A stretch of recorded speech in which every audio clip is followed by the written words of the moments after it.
Likewise, you could use a tarot card to bless and charge your food or drink in a very special, magical way.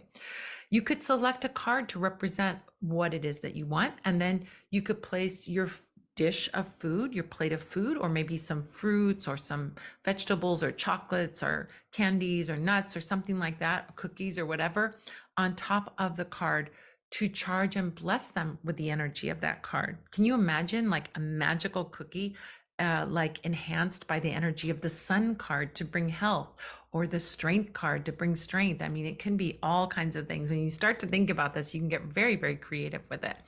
So you can do it with food, but likewise, you can do it with a drink. Maybe you have a cup of water that you want to imbue with a certain energy.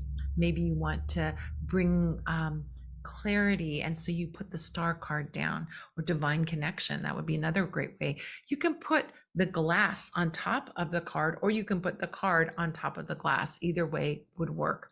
You can do this with more than just water. It could be your coffee, it could be your tea or your potion. It might even be a glass of wine or an alcoholic drink or hot chocolate. I mean, really, there's no limit to what you can do to charge your food or drink. Then once you've removed that card, you drink in that energy. It becomes a part of you. What a gorgeous, beautiful ritual to do with your tarot cards and your food or your drink. I mean, it really is really magical. You can also use your tarot cards as a meditation focal point. Maybe you want to get into a place where you can focus, just to get to the focus place where you can get some clarity or you can get some peace.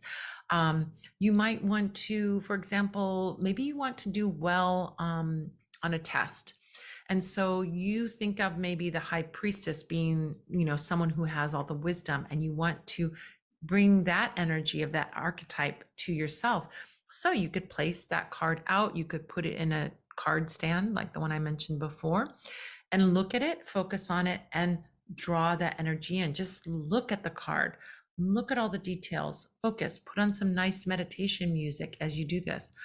Or if you know the cards very well, this is even a no tools tool.